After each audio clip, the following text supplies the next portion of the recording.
بابر جس سے ہونے جا رہی ہے مناہل کی شادی وہ بھی ایک بہت بڑا فراڈ ہے جو کہ ماجدہ کی نظروں سے بچ گیا، جبکہ ماجدہ یہ سوچ کر بابر کی شادی مناہل کے ساتھ کروا رہی تھی کہ مناہل کی شادی وہ کسی سے بھی کروا کر اپنا فرض ادا کرے گی تاکہ لوگوں کی باتوں سے بچ سکے۔ ڈرامے کے نیکسٹ ایپیسوڈ میں آپ لوگ دیکھیں گے کہ بابر جو کہ مناہل سے کانٹیکٹ کرنے کی کوشش کرتا ہے، مناہل کو یہ بات بالکل بھی پسند نہیں آتی۔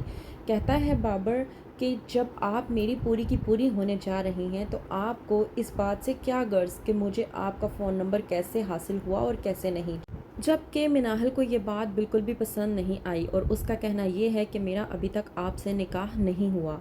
وہیں پر دوسری طرف ماجدہ جو کہ زارا کے ساتھ جھڑک پڑتی ہے جب کہتی ہے ماجدہ زارا کو کہ مجھے وہ زیورات کی تھیلی چاہیے جو میں نے تمہیں پکڑائی تھی۔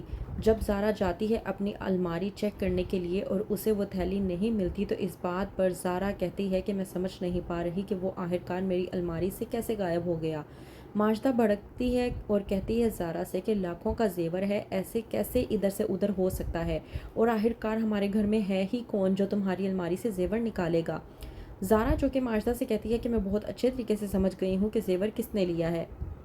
زارا بغیر کچھ سوچے سمجھے سیدھا نمو کے پاس چلی جاتی ہے اور جا کر اس سے جھگڑا کرنے کی کوشش کرتی ہے اور کہتی ہے کہ زیور چپ چاپ میرے حوالے کر دو تو ہی تمہارے لیے بہتر ہوگا۔ نمو جو کہ اس بات سے انجان ہوتی ہے کہتی ہے زارا سے کہ بھابھی آپ کیا کہنے کی کوشش کر رہی ہیں، میں نے آپ کا کوئی بھی زیور نہیں لیا۔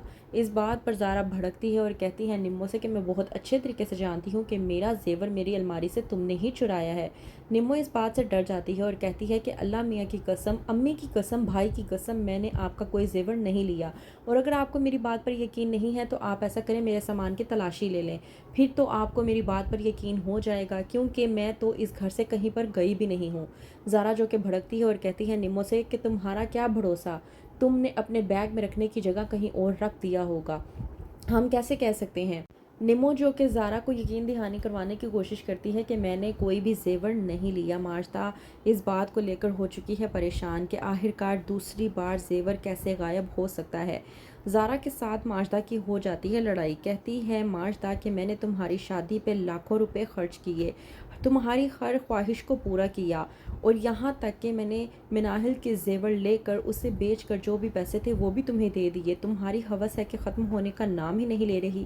زارا میں بہت اچھے طریقے سے جانتی ہوں کہ زیورات تمہارے پاس ہیں، چپ چاپ وہ زیور میرے حوالے کر دو۔ زین یہ بات سن لیتا ہے جب ماجدہ زارا سے یہ سب کچھ کہہ رہی ہوتی ہے۔ وہیں پر دوسری طرف حنان جو کہ شیبہ سے شادی کی تیاریوں میں ہے کہ اچانک سے ریسٹورانٹ میں رومی آ جاتی ہے اور آ کر کہتی ہے کہ تم یہاں پر کیا کر رہے ہو حنان، تمہاری بیوی کہاں پر ہے؟ شیبہ جب کہتی ہے رومی سے کہ اس نے اپنی بیوی کو طلاق دے دی ہے اور یہ مجھ سے شادی کر رہا ہے تو اس بات پر رومی حیران و پریشان ہو جاتی ہے اور کہتی ہے کہ تم اس سے شادی کیسے کر سکتے ہو، تم نے تو مجھ سے شادی کا وعدہ کیا تھا۔ اس بات پر رومی کو کہتی ہے شیبہ کہ تم یہاں سے چلی جاؤ تو ہی تمہارے لیے بہتر ہوگا۔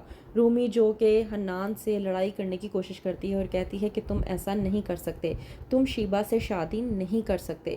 وہیں پر دوسری طرف ولید جو کہ بے حد پریشان ہوتا ہے کہتی ہے نرگس کہ تم اس بات پر پریشان ہونا کہ ہو رہا ہے مناہل کا کسی اور سے نکاح، تو وہیں پر ولید اپنی والدہ نرگس سے کہتا ہے کہ مناہل کا نکاح ہو یا نہ ہو اس بات سے کیا فرق پڑتا ہے کیونکہ میرا نکاح تو کسی اور سے ہو چکا ہے۔